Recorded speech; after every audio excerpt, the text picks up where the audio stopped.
Hello friends. तो हम study कर रहे थे D pharma first year human anatomy and physiology का रिप्रोडक्टिव सिस्टम चैप्टर 15। तो इसमें हम लोगों ने anatomy and physiology of male and female reproductive system के बारे में स्टडी कर लिया था and physiology of menstrual cycle के बारे में लास्ट वीडियो में स्टडी कर लिया था। देन इस वीडियो में हम लोग गैमेटोजेनेसिस के बारे में स्टडी करेंगे। तो जो गैमेटोजेनेसिस है वो एक बायोलॉजिकल प्रोसेस है जिसमें diploid germ cell haploid germ cell या फिर हैप्लॉयड गैमीट में कन्वर्ट होता है। किसके through? Undergo division and maturation के थ्रू ये हैप्लॉयड गैमीट में कन्वर्ट हो जाता है। डिप्लॉयड जर्म सेल का मतलब होता है जिसमें क्रोमोसोम नंबर फुल होते हैं, 46 क्रोमोसोम प्रेजेंट होते हैं। देन आफ्टर कन्वर्जन वो हैप्लॉयड गमीट में कन्वर्ट हो जाता है या हैप्लॉयड जर्म सेल में कन्वर्ट हो जाता है जिसमें क्रोमोसोम नंबर हाफ हो जाते हैं, 23 क्रोमोसोम्स प्रेजेंट रहते हैं।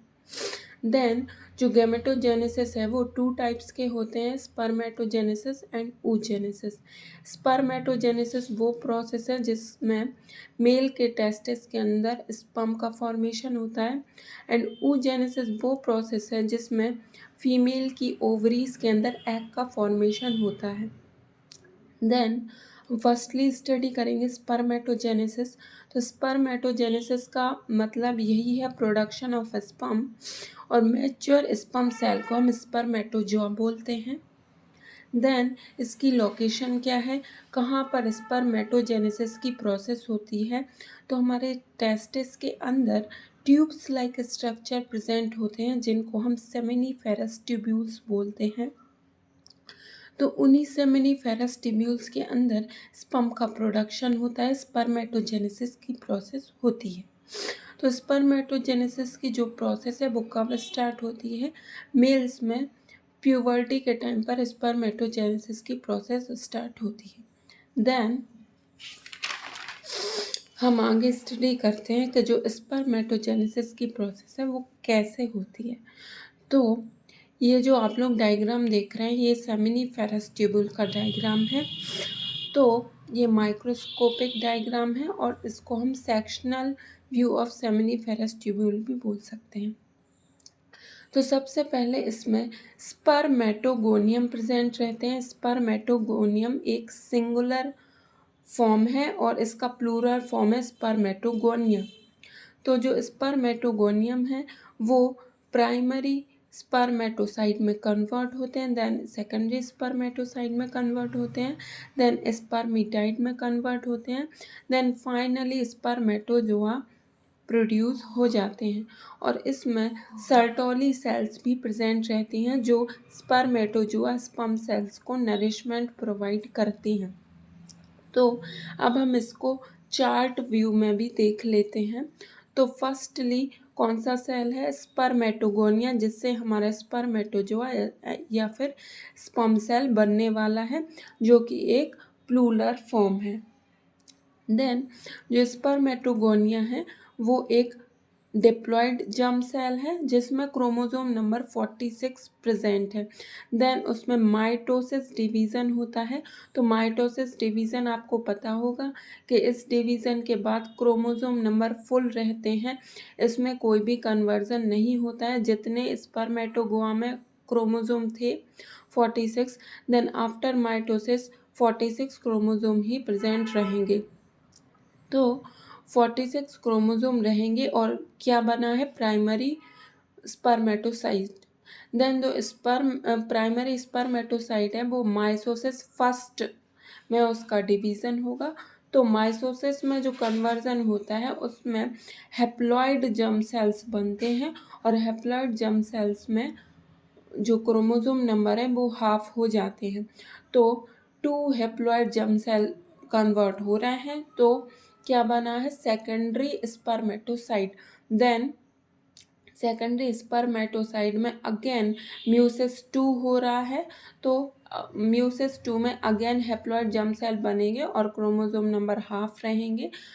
तो 2 हैप्लॉइड जर्म सेल से 4 हैप्लॉइड जर्म सेल में कन्वर्जन हो रहा है म्यूसिस 2 के थ्रू, तो स्पर्मेसाइट्स बन रहे हैं। देन स्पर्मिसाइट से स्पर्मेटोजोआ में कन्वर्जन हो जाता है। देन नेक्स्ट अब हम देखते हैं कि स्पर्मेटोजेनेसिस के टाइम पर कौन कौन से हार्मोन्स रिलीज होते हैं मेल्स की बॉडी में।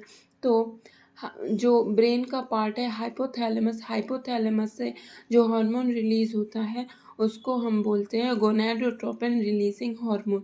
जो जीएनआरएच हार्मोन रहता है वो एंटीरियर पिट्यूटरी को स्टिमुलेट करेगा और एंटीरियर पिट्यूटरी से FSH and LH hormone release होगा।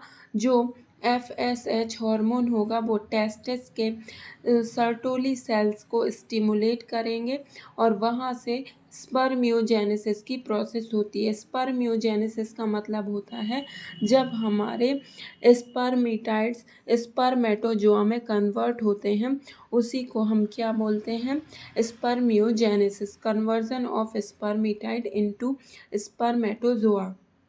देन सर्टोली सेल्स के साथ एक और सेल सेमिनिफेरस ट्यूब्यूल्स में प्रेजेंट रहती है, उसको हम लैडिक सेल भी बोलते हैं। इसका काम रहता है टेस्टोस्टेरोन हार्मोन को रिलीज करना।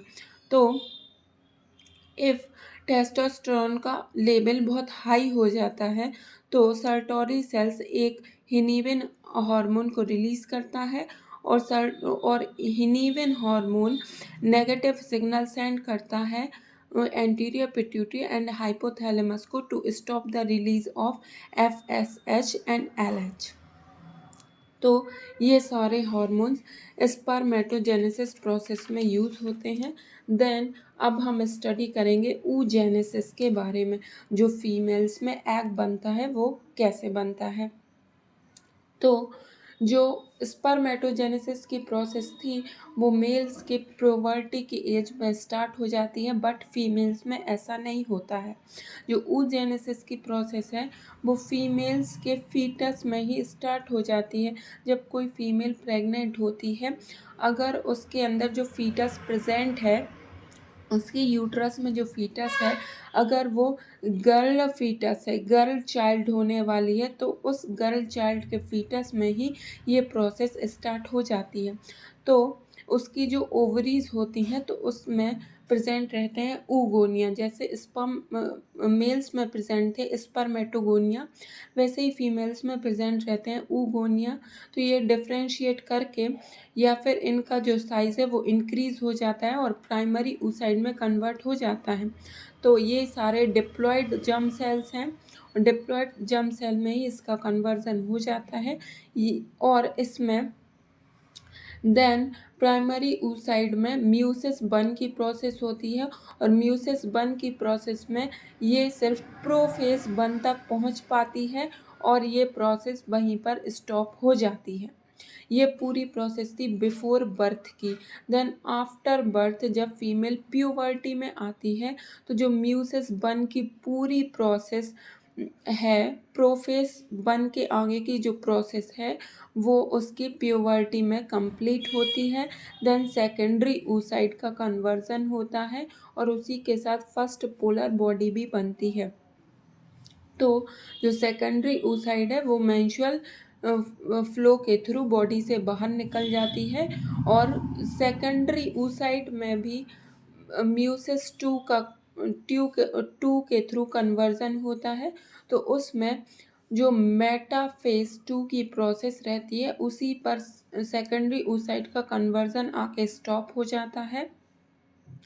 देन जब सेकेंडरी oocyte के पास मेल स्पर्म सेल एंटर करता है सेकेंडरी oocyte में, देन आगे की जो म्यूसिस 2 की प्रोसेस है, मेटाफेज के बाद एनाफेज टीलोफेज कन्वर्जन होता है। Then again haploid germ cell बनते हैं और सेकेंडरी oocyte का ओवम में और सेकेंड पोलर बॉडी में कन्वर्जन होता है। तो जो फर्स्ट पोलर बॉडी और सेकेंड पोलर बॉडी होती है वो स्मॉल सेल्स कन्वर्ट होते हैं और उसमें प्रॉपर डीएनए भी प्रेजेंट नहीं होता है, तो ये बाद में जाके डिस्कार्ड हो जाते हैं। और फाइनली हमारा ओवम का प्रोडक्शन हो जाता है। तो ये पूरी प्रोसेस थी oogenesis की। अब हम नेक्स्ट वीडियो में फिजियोलॉजी ऑफ प्रेगनेंसी के बारे में स्टडी करेंगे। Thank you.